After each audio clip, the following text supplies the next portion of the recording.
Hello everyone, welcome to another edition of the Psychosin project. Today I'm reviewing the brand new album from the industrial metal band, well I say industrial metal, more industrial than metal, 3teeth. The album is Metawar.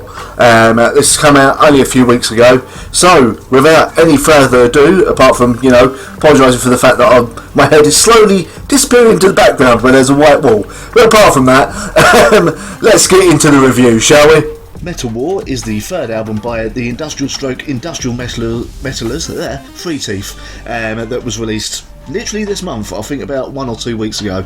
Now, first of all, I just want to say a massive thank you and give a big shout out to regular watcher stroke listener of my show and good friend of mine, Attic Ghost. Go check out his YouTube channel. He's also a patron of mine as well. If you want to become a patron of the channel, all the details are below and at the end of the video as well.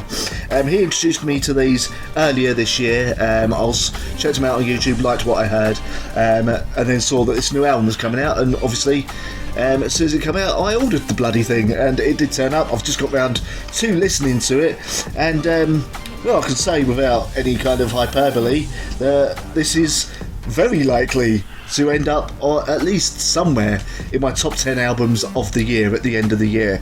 As many of you know, I am a bit of a sucker for the more industrial metal side of things, being a huge Fear Factory fan, Strapping Young Lad fan, Ministry, etc.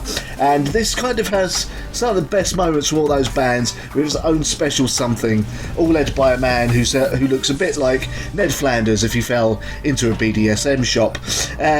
So, yes, Metawar then. Now, this wasn't quite what I thought it was going to be. I thought it was going to be more on the industrial side than the metal side. Oh boy, was I wrong.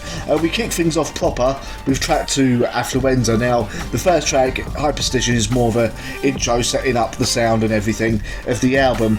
Affluenza kicks in, and it's an awesome kind of grinding industrial riff with a bit of energy behind it, and all throughout the album, I suppose the best way I can describe it, the sound is a mixture of bit of Fear Factory, bit of Ministry, little bit of front line assembly in there I heard as well, and some Fear Factory as well, it has to be said.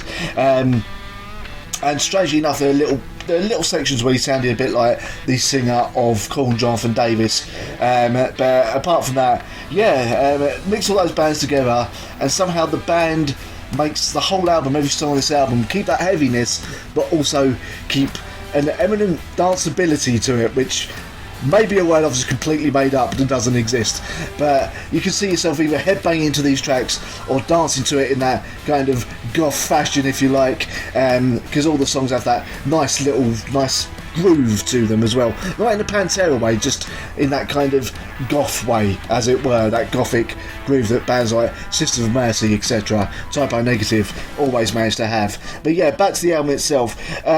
Really, really awesome album. Some faster songs on here. American Landfill, really awesome song. President X, excellent song as well. One of my favourite songs on here, and time of kind of riffs, probably Altair, sorry.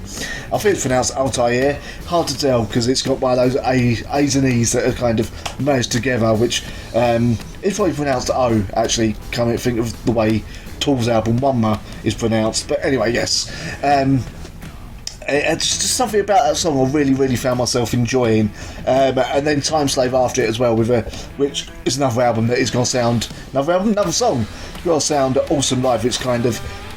potential call and response for the chorus as well in there. It all goes well. The only slight issue that I personally have with this album, you might not, you might be okay with it, is we get to about Surrender or Bornness, I believe is the track 8 or 9, and everything kind of slows down to mid-pace, and really want to sort of have the mid-pace songs more in the middle of the album than ending your album on them, and so the album kind of ends on the song Pumped Up Kicks, which isn't very energetic, as we said. It's very kind of mid-paced grinding riff, which I suppose for a reference point I'd say think of the more mid-paced stuff of KMFDM.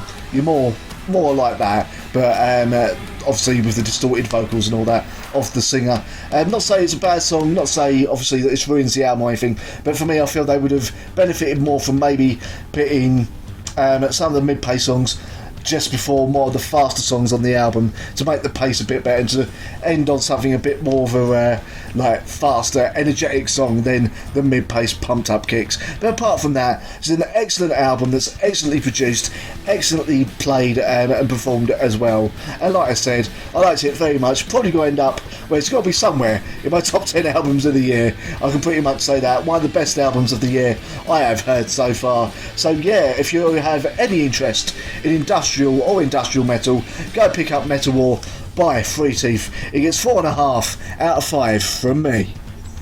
So there you go, that is what I thought of the new 3teeth album called Metawar. It is out now, definitely go check it out if it seems like your kind of thing. Thank you very much for watching. If you want to support the channel, feel free to like, comment, subscribe, you know, the usual YouTube stuff. Also, feel free to become a patron of mine if you want to. All the details are just down there.